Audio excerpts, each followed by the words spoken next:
So yeah, burnout. I removed the first definition that had to do with engine failure. And I removed the third definition that had to do with drug use.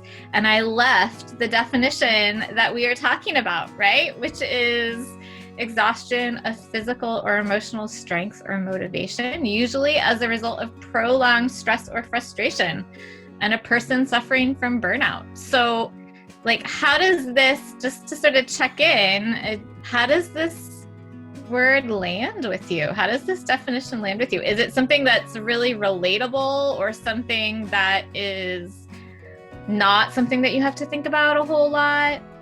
How are you feeling on that? It really sort of speaks to how it lands for us in different ways. You know, there's the uncertainty of everything at the pandemic, kind of uncertainty, and also extended play, right? Because it was so uncertain, and sort of what am I doing and how am I functioning and what's next? But then also there's sort of that emphasis in what I'm hearing around, well, what does it mean to be prolonged, right? For me right now in the moment, prolonged maybe feels like this day is really prolonged, right? Like, how am I getting to the end of the day? But is that what it's really about, or is it more ongoing? Because we know that like chronic, long-term, ongoing stress and frustration is particularly problematic when it comes to depression and anxiety. And there are a lot of sort of crossovers in terms of how burnout shows up with depression, right? There's some sort of carryover sort of pieces there. And that sort of prolonged nature is something to be aware of.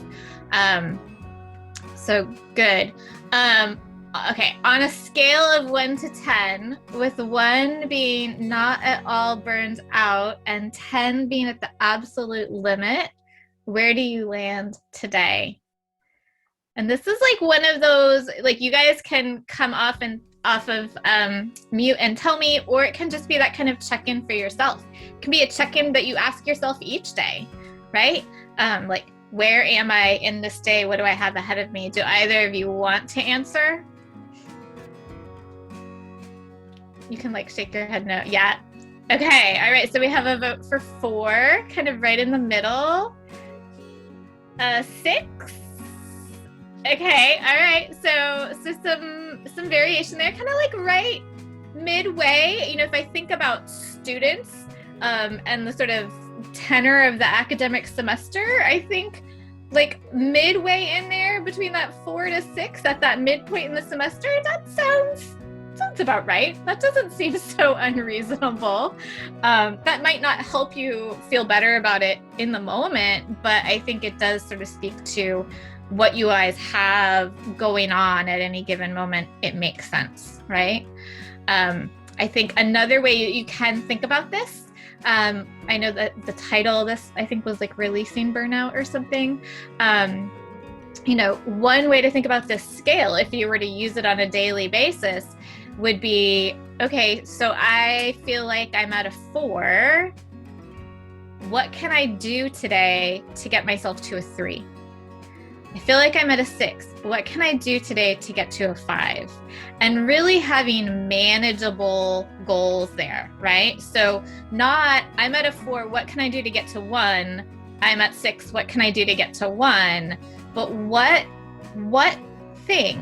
one thing can I do today that's going to release a little bit of that for me, a little bit of that pressure, a little bit of that burden, a little bit of that stress, so that I can feel a little bit more equipped and capable of moving forward productively and in a way that feels good, right? Not in a way that's like, let me just push through and suffer through to get the work done, right? So, sorry, there we go. Okay. So burnout was actually coined, in case you don't know, it was coined in 1975 by Herbert Freudenberger. And the sort of main characterizations of it were emotional exhaustion, depersonalization, and a decreased sense of accomplishment. Those are kind of the hallmark qualities of burnout. And he termed this from his own experience. He was, I think he was a psychologist or a therapist or something, and he had like an active practice, and then he also created something in his community. So he was like going from work to his community and like doing this all day long. And where he sort of initially felt energy and engagement and purpose in that community work, it started to fall away because he was burned out from doing it all day, every day, without any sort of relief, right? And the World Health Organization in 2019 came out with its own description of burnout, just to kind of understand the way in which it's being talked about within culture. So it describes, the World Health Organization describes burnout as a sense of exhaustion or depletion, which kind of mirrors Freudenberger, a mental distance from or negativity or cynicism about work, kind of connects to Freudenberger, and decreased effectiveness at work, right? So all of those things I think are linked in a lot of ways to those other three characterizations. But also really importantly, the World Health Organization says that burnout is a term that should not be applied to describe experiences in other areas of life, that it is specifically to work, right? So it's specifically to like work organizations, professional life, and it's not a term that should be used kind of in our more sort of the personal parts of our life, our relationships, et cetera, which I think is really interesting, right? And if I think about it with you guys in terms of school, the way that I can kind of talk about this in that same breath, knowing that, okay, this is supposed to be work, is that for you, school is work, right? You might also be working at the same time you're doing school, but you should be approaching school as work. So I think it still is a relevant sort of piece for you to pay attention to. And Adam Grant is an organizational psychologist who has a great TED Talk on this. I'll send the TED Talk to you at DT, and you can share it. It's about a 40-minute podcast. But it's a really interesting one about the workplace. And it talks, it begins really thinking about millennials, and it talks about one of the key challenges for millennials when it comes to burnout is a sense of precariousness, right? And uncertainty, which I think speaks, Risika, to what you were sort of talking about, like at the start of the pandemic, this sort of like, how am I getting home? How am I connecting? What is this going to look like? That sort of uncertainty, that precariousness is a kind of a driving factor, particularly for millennials. And that podcast is talking about the workplace, but I think you can carry it over into the example that you gave. So for Grant, these are the three solutions to burnout, right? You need to place fewer demands. You need to engage autonomy to address demands, and you need to identify supports to meet demands. Now, this is specifically in the context of work, right? So in like an organization, it would be like put fewer demands on your employees, right? Have your employees take ownership for how they're going to get the work done, and then provide the support, encouragement, training, check-ins that are needed for that to happen.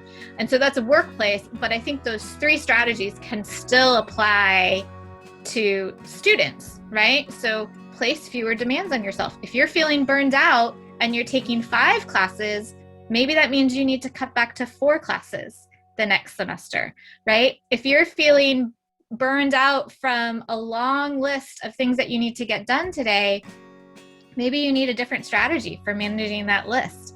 Identify 3 things that you need to do by the time you have dinner, and 1 thing that you're going to do after dinner, instead of a laundry list of everything that's on your plate, right?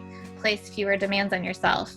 Engage autonomy to address those demands. So really think about how you have ownership to get that done, right? In a way that's going to be healthy for you.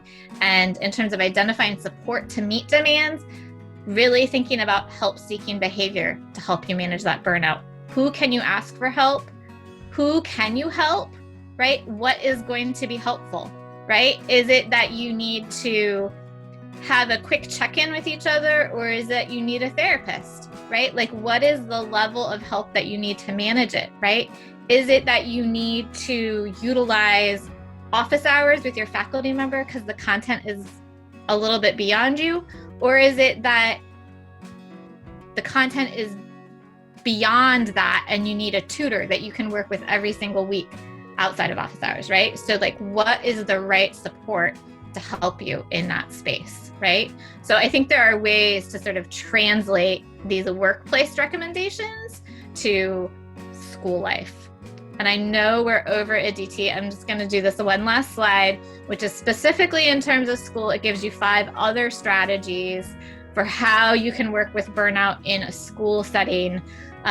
So really keeping your eye on your motivation, right? Why are you doing what you're doing? Why are you in school? Why are you studying the program that you're studying? Like, what is it that you want to do at the end of this that is really helping to push you forward?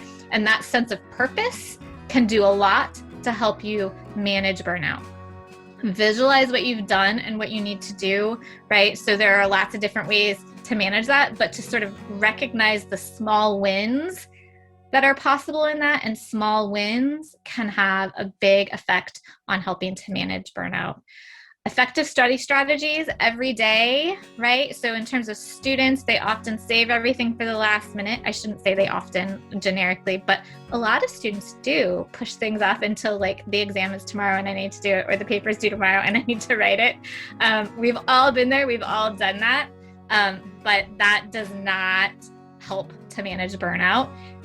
Using your time wisely each day is going to help you to manage burnout. Making sure you're taking breaks, right? Building those opportunities in to recharge and re-energize. And again, 5, right? Keeping the finish line in focus is very much related to knowing that intrinsic motivation of why, right? And having a sense of like, okay, I have 1 more semester to graduation, or I have 1 year to graduation, or I have 2 more years to graduation. And thinking about those small wins. I have 1 more class for my Mason core. I have 2 more classes for my major. I have 1 more class for my minor. What are those wins that you can build in along the way to feel energized and sustained as you go? And so, which one of these is going to be most helpful to you? Because you don't have to do all of them. Maybe just a show, give me, is it 1, is it 2, 3, 4, or 5? Which one of these do you think is going to be most helpful to you in managing burnout? All right, so we have a vote for keeping your eye on the finish line and knowing the intrinsic motivation of why. Okay, so awesome. And so what I would say is, now that you've identified that, if you have time, just to give yourself like 3 to 5 minutes today to write about that, right? So Ritika, take 3 to 5 minutes to write about your motivation. What is it that you are working towards? And Aditi, what is that finish line? Where are you in connection to that finish line, right? Just capture that for yourselves, and that should help a little bit. Yeah, it might be having fewer demands. It might be having more realistic demands, right? And giving yourself, I think related to that, giving yourself some compassion and some grace, right? Like, I was late for this class. That's not the end of the world. I don't need to get stressed out about that because I've been on time to class every other time, right? This was an anomaly and I can weather that. It's not going to sort of throw me completely off course, right? So I think a big piece of this burnout sort of puzzle, right, is that compassion component, right? Self-compassion component that we often struggle with. Especially, it can be hard to adjust demands or have fewer demands when we feel like we're supposed to keep doing more and more and more. But you need to factor that more and more in alongside with your overall health and overall well-being.